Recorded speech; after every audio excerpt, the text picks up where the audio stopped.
एक व्यक्ति अपने रोजगार की मांग कर रहा है, उसे आप डंडे बरसाएंगे, लाठी बरसाएंगे, गोली बरसाएंगे, मार देंगे, है ना। किसानों के ऊपर लाठी बरसाई गई, याद है आपको। धर्म ने इंसान को हमेशा एकता का पाठ पढ़ाया है, लेकिन धर्म के ठेकेदारों ने समाज को बांट दिया है। इंसान को दुश्मन बना दिया है, इंसान को मारने के लिए खूंखार एक जानवर जैसा बना दिया है। बंगाल में 22 तारीख को बहुत बड़ा प्रदर्शन हुआ, एक लाइन न्यूज में आई, विकल्प एक ही है, आंदोलन विकल्प एक ही है, सड़कों पे उतरना, आंदोलन करना, विकल्प सिर्फ एक ही है, इसके अलावा कोई विकल्प नहीं है। मुस्कुरा के गला काट दीजिए, कोई मुकम्मल मत बनाइए, ये है क्या समाज। आप सोच सकते हैं लोग उतर रहे हैं, किसान आंदोलन सिखाया कि हम उतर रहे हैं, हम लड़ रहे हैं, ये किसान आंदोलन सीख दिया पूरे विश्व को, न केवल देश को। इतना बड़ा बंद हुआ, कोई एक लाइन न्यूज में आई नहीं आएगी। न्यूज में क्या आएगा, कहाँ पे शिलान्यास हो रहा है, कहाँ पे प्रधानमंत्री ने क्या बोला, कहाँ पे गृहमंत्री ने क्या बोला। टीचर्स सड़कों पर उतरे हुए हैं, डॉक्टर सड़कों पर उतरे हुए हैं। आज पूरे इस देश के अंदर हाहाकार मचा हुआ है। ना तो महंगाई पर सरकार का ध्यान है, ना शिक्षा पर सरकार का ध्यान है, ना रोजगार पर सरकार का ध्यान है। सरकार केवल लोगों पूंजीपतियों की सेवा करने के लिए लोगों को आपस में लड़ा रही है, क्योंकि जब तक हम और आप नहीं लड़ेंगे तब तक तीसरा व्यक्ति हमारे पे राज नहीं कर सकता। उनको शिक्षा को सबको पिलाने की पॉलिसी नहीं है। आज ही पेपर में पढ़ रही थी कि प्रधानमंत्री जी ने सचिवों के साथ मीटिंग की। सचिव ने क्या कहा कि आपकी जो चुनाव में की गई घोषणाएं हैं, वो घोषणाएं आर्थिक रूप से कारगर नहीं है, क्योंकि वो इतना धन है ही नहीं। आपने घोषणाएं कर दी। ये एमपी के मुख्यमंत्री मामू, उन्होंने क्या कहा था, इन्हें इतना बिलाओ कि पिए और पड़े रहे। तो यही तो है ना। तो आप बताइए कि अगर जनता पी के पड़ी रहे, नौजवान पी के पड़ा रहे, नौजवान शराब पिए और मोबाइल का जो डब्बा दे दिया हमारे हाथ के अंदर, फ्री इतना सारा डाटा दे दिया, उसमें वो 80 फिल्में देखता रहे, उलझा रहे, तो रोजगार की मांग तो कोई करेगा नहीं। देखिए, एक समय था जब पेट्रोल के दाम बढ़ते थे, जब मैं स्टूडेंट थी, तो उस समय अगर आज पेट्रोल के दाम बढ़े 5 पैसे 10 पैसे, तो हम लोग सड़कों पर उतर आते थे और उसके खिलाफ लड़ते थे। लाठीचार्ज भी होता था, फिर उससे मुठभेड़ भी होती थी। लेकिन जब से प्राइवेट खातों में दिया है पेट्रोल, तब से लेकर हर रोज सुबह शाम के दाम बढ़ रहे हैं। तो लोगों के जो 12 बार 10, वही तो सुबह शाम मैंने बोला, 10 दिन 12 बार बढ़ रहे हैं, बस सुबह कुछ शाम कुछ, ये जो बढ़ रहा है। और नेचुरली पेट्रोल जब दाम बढ़ता है तो महंगाई अपने आप बढ़ जाती है। और कुछ तो दाम ऐसे बढ़ते हैं जो अप्रत्याशित, जो दिखाई नहीं देते हैं। दूध का दाम 2 रुपये बढ़ गया, कुछ पता नहीं चल रहा है कि 2 रुपये बढ़ गया है। आम जनता की जेब खाली होती चली जा रही है। तो ये जो सरकार का असल में एजेंडा ही नहीं है जनता की सुविधाओं को देखना। उनका एजेंडा है कि जनता को आपस में लड़ाना, धर्म के नाम पर, जात के नाम पर, ठीक है, क्षेत्र में लड़ाना। ये जो उनका सरकार का एजेंडा है। आप देखिए आज जनता की मांग क्या है। शिक्षा का निजीकरण किया जा रहा है, बिजली का निजीकरण किया जा रहा है। 3 काले कृषि कानून लाए गए, जिसमें किसानों ने 13 महीने तक आंदोलन किया। मैं खुद वहाँ 1 साल तक वहाँ मौजूद थी, उस मुंबई के सिंघू बोर्ड में मौजूद थी। जिस तरीके से किसान लड़ रहे थे, लेकिन उस किसानों को, आंदोलन को बदनाम करने के लिए क्या क्या सरकार ने नहीं किया, अपनी आंखों से मैंने देखा। लेकिन किसान जीते, है ना, जीत के ही वो वापस गए। हमारे प्रधानमंत्री जी को माफ़ी मांगनी पड़ी कि मैं किसानों को समझा नहीं पाया। असल में वो समझा नहीं पाए कि आप आंदोलन मत कीजिए। इसी तरीके से रोजगार की मांग को लेकर नौजवान लड़ रहे हैं। कल यहाँ एक प्रदर्शन है, शिक्षा के प्राइवेटाइजेशन के खिलाफ एक प्रदर्शन छात्र यहाँ कर रहे हैं। आज पूरे देश के अंदर मतलब हर जन समस्याओं को लेकर आंदोलन हो रहे हैं। आप देखिए मध्य प्रदेश में नौकरी की मांग को लेकर आंदोलन हुआ, सरकार ने लाठीचार्ज किया। टीचर्स सड़कों पर उतरे हुए हैं, डॉक्टर सड़कों पर उतरे हुए हैं। आज पूरे इस देश के अंदर हाहाकार मचा हुआ है हर तरह की मांग को लेकर। लेकिन सरकार का ध्यान किस पर है? ना तो महंगाई पर सरकार का ध्यान है, ना शिक्षा पर सरकार का ध्यान है, ना रोजगार पर सरकार का ध्यान है। सरकार केवल लोगों पूंजीपतियों की सेवा करने के लिए लोगों को आपस में लड़ा रही है, क्योंकि जब तक हम और आप नहीं लड़ेंगे तब तक तीसरा व्यक्ति हमारे पे राज नहीं कर सकता। इसलिए फूट डालो और राज करो।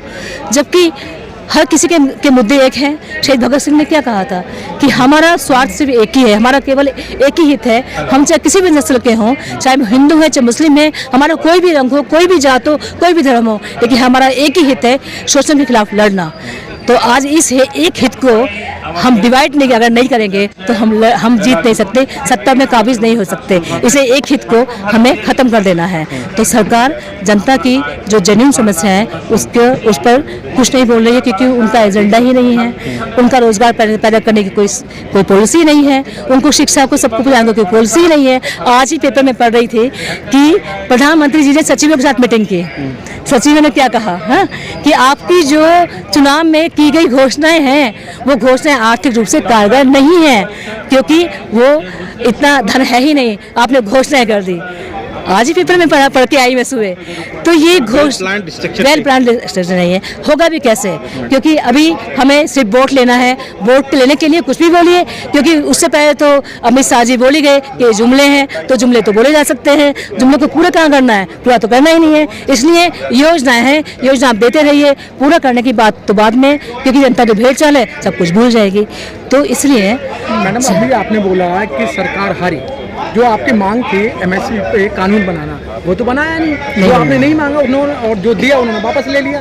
तो आप कैसे कह रहे हैं कि किसान? देखिए, सरकार को ये माफ़ी मांगनी पड़ी, 3 कृषि काले कानून को वापस लेने पड़े, एमएसपी पे कमेटी बनाएंगे, उनको घोषणा करनी पड़ी। लेकिन उन्होंने ये बोला था और वहाँ से जनता हटी, लेकिन उन्होंने धोखा दिया, किसानों को धोखा दिया उन्होंने। 3 काले कानून वापस लिए, लेकिन अभी 4 दिन पहले क्या बोल रहे हैं कि 80% जो किसान थे वो इन कानूनों को चाहते थे और ये दोबारा से लागू होंगे। अभी तो 4 दिन पहले बोले, लेकिन वो ये भूल गए कि किसान किसान है ना, वो आंदोलन करना जानता है। जो किसान धूप में खड़ा होकर खेती करता है, बरसात में खेती करता है, जाड़े में खेती करता है, वो किसान को थोड़ा डंडों से हार जाएगा। मैडम वोट तो भी दिया ना सरकार को, लोगों के पास वोट तो दिया ना आपने। देखिए, वोट जो मिला है आप अच्छी तरह जानते हैं ईवीएम में क्या हो रहा है, ठीक है? हर एक को ये कहता है नहीं, देखिए ऑप्शन क्या है मैडम, ऑप्शन क्या? एक मिनट, पहन का बात का जवाब देना जरूरी है। देखिए, ईवीएम पूरे विश्व के अंदर, बहुत कम देशों के अंदर, जो बड़े बड़े देश हैं वहाँ पे ईवीएम नहीं हो रहा है ना, वहाँ पे पर्ची से वोट डाले जाते हैं, जो फेयर होने की चांस ज़्यादा होते हैं। लेकिन ईवीएम में अभी भी साफ पता चला कि ईवीएम मशीन कैसे कहाँ गई, कहाँ फेंकी गई, क्या क्या हुआ पता चला, ठीक है ना? तो ये सब हुआ तो सब जानता है, ईवीएम में तो कोई भी जीत सकता है, जो सत्ता में है वो ईवीएम से जीतेगा ही, और जो ईवीएम की सरकार है, और जो इसका विरोध विपक्ष नहीं कर रहा है, क्योंकि विपक्ष भी जानता है कि वो जहाँ पर वो हैं उन्हें भी वही करना है। इसलिए अगर विपक्ष मौजूद होता तो शायद ये नहीं हो सकता था, लेकिन विपक्ष तो यहाँ पे एक ही है, और विपक्ष है सिर्फ जनता की ताकत, और इसीलिए किसान जीता था। किसान के साथ धोखा किया उन्होंने, लेकिन वो धोखा चल नहीं सकता। किसान फिर उतरेंगे, फिर लड़ेंगे, नौजवान उतरेंगे, नौजवान लड़ेंगे। अभी देखिए, ये जो बिल जो लाओगे, जनता उतर रही है, किसान उतरेंगे, जरूर उतरेंगे।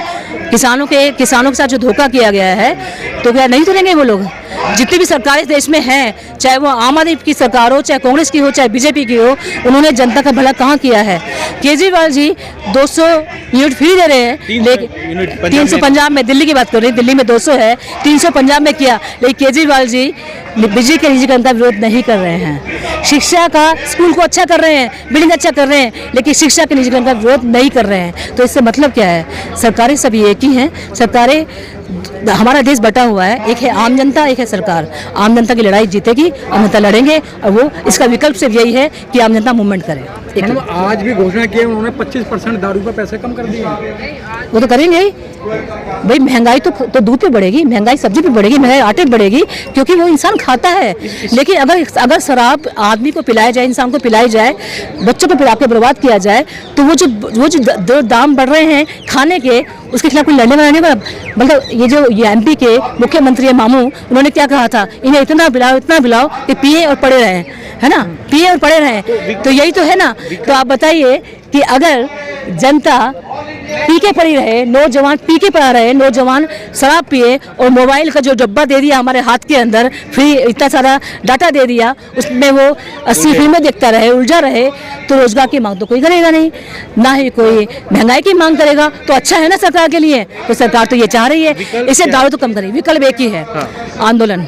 विकल्प एक ही है, सड़कों पे उतरना, आंदोलन करना, विकल्प सिर्फ एक ही है, इसके अलावा कोई विकल्प नहीं है। लोग उतर रहे हैं, आप देखिए, लोग उतर रहे हैं। किसान आंदोलन सिखाया कि हम उतर रहे हैं, हम लड़ रहे हैं। ये किसान आंदोलन सीख दिया पूरे विश्व को, न केवल देश को, पूरे विश्व को सीख दिया कि लड़ना ही एकमात्र आंदोलन है। तो आपको क्या लग रहा है, कब लोग सड़कों पे उतरेंगे? देखिए, मैं तो कह रहा हूँ, जब लोकसभा चुनाव नजदीक आएंगे तब लोग उतरेंगे सड़कों पे। देखिए, लोग सड़कों पे उतर रहे, ऑलरेडी सिविल वॉर की तरफ। देखिए, लोग सड़कों पे उतर रहे हैं। आप देख लीजिए, कल पेपर में एक लाइन नहीं आएगी इस न्यूज़ की, नहीं आएगी। कल यहाँ पे हजारों छात्र आ रहे हैं, एक लाइन न्यूज़ नहीं आएगी। बंगाल में 22 तारीख को बहुत बड़ा प्रदर्शन हुआ, एक लाइन न्यूज़ में आई। इतना बड़ा बंद हुआ, कोई एक लाइन न्यूज़ में आई? नहीं आएगी। न्यूज़ में क्या आएगा? कहाँ पे शिलान्यास हो रहा है, कहाँ पे प्रधानमंत्री ने क्या बोला, कहाँ पे गृह मंत्री ने क्या बोला, इसके अलावा कुछ न्यूज़ में नहीं आएगा। का खूब आ रहा है, खूब आएगा, क्योंकि एजेंडा, वही तो एजेंडा यही है। धर्म संसद नाम मतलब कि नहीं, धर्म संसद, हिंदुओं का कल्याण होने वाला है? देखिए, धर्म में कभी इंसान को बांटा नहीं है, किसी भी धर्म में। धर्म ने इंसान को हमेशा एकता का पाठ पढ़ाया है, लेकिन धर्म के ठेकेदारों ने समाज को बांट दिया है। इंसान को दुश्मन बना दिया है, इंसान को मारने के लिए खूंखार एक जानवर जैसा बना दिया है। लेकिन धर्म ने कभी ऐसा नहीं कहा था। धर्म ने हमेशा प्रेम, सद्भाव और एकता का संदेश दिया था।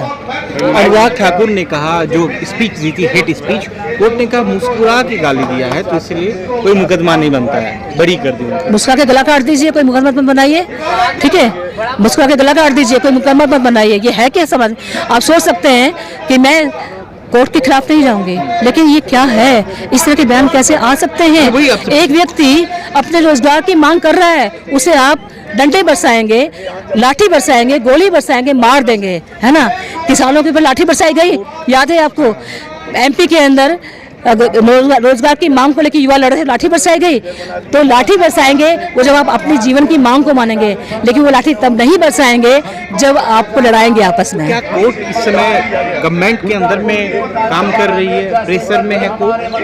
देखिए, मैं कोर्ट इस तरह का आज तक इतिहास में ऐसा कभी नहीं हुआ। देखिए, मैं कोर्ट के खिलाफ नहीं कुछ बोलूंगी, लेकिन मैं इतना वो सम्मान्य है, मैं इतना बोलूंगी कि आप खुद समझ जाइए, जो भी फैसले अभी कोर्ट के आ रहे हैं वो क्या दर्शा रहा है, ये जनता को सोचना है। वो क्या दर्शा रहा है, क्या बता रहा है, ये जनता को सोचना है। प्रदर्शन नहीं दिखाते, लेकिन मस्जिदों पे जब कहते हैं कि राज ठाकरे के बाद किया उन्होंने, कि हनुमान चालीसा पढ़ाएंगे मस्जिदों के सामने, स्पीकर को लेकर ये प्रदर्शन इसलिए नहीं दिखाएंगे क्योंकि प्रदर्शन अगर वो दिखाएंगे तो लोग जागरूक होंगे ना कि रोजगार की मांग हो रही है। इलेक्ट्रिसिटी बिल 2021 किसी को नहीं पता जनता को क्या होने वाला है। अगर ये पास हो गया तो जिस तरीके से हमारे LPG गैस के जो सब्सिडी पहले आती थी, अभी बिल्कुल आनी बंद हो गई है, लोगों के लिए जीना मुश्किल हो जाएगा, है ना। नहीं, सुनिए, तो ये नहीं बता रहे हैं। अगर उन्होंने प्रदर्शन दिखा दिए तो लोगों को पता चलेगा कि मेरे जीवन की लड़ाई, बिजली बिल महंगा हो रहा है, गैस महंगी हो रही है, पेट्रोल महंगा हो रहा है, शिक्षा महंगी हो रही है, आज आम आदमी के पास कुछ भी नहीं है। लेकिन अगर वो इसको ना दिखा के सिर्फ धर्म संसद दिखाएं, हिंदू जगह दिखाएं, तो लोग उसी में फंसे रहेंगे।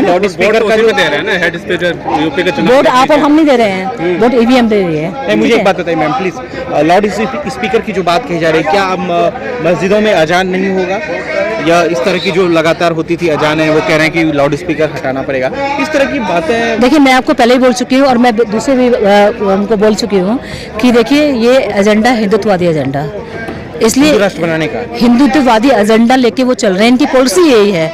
लेकिन मैं बोल रही हूँ कि हमारा देश क्या है, हमारा देश एक बहुधर्मीय देश है ना। हमारा देश इंक्लूसिव, हाँ, डेमोक्रेसी का देश है हमारा। वहाँ पर इस तरह के मुद्दे उठाने का मतलब है कि आप लोगों के अंदर जो सद्भाव है, लोगों में जो एकता है, उसे खत्म करना चाहते हैं। और खत्म क्यों करना चाहते हैं? इसके पीछे कोई छोटा उद्देश्य नहीं है, इसके पीछे बहुत बड़ा उद्देश्य है। बहुत बड़ा उद्देश्य है कि पूंजीपतियों की सेवा करना, और पूंजीपतियों की सेवा करते करते उनको जितने भी जन संसाधन हैं, जो लोगों की मेहनत से आए हैं, जो लोगों की जो समाज के संघर्ष से आए हैं, उन पे पूरा कब्जा हो जाए इनका। और वो तभी हो पाएगा जब हम आपस में लड़ेंगे।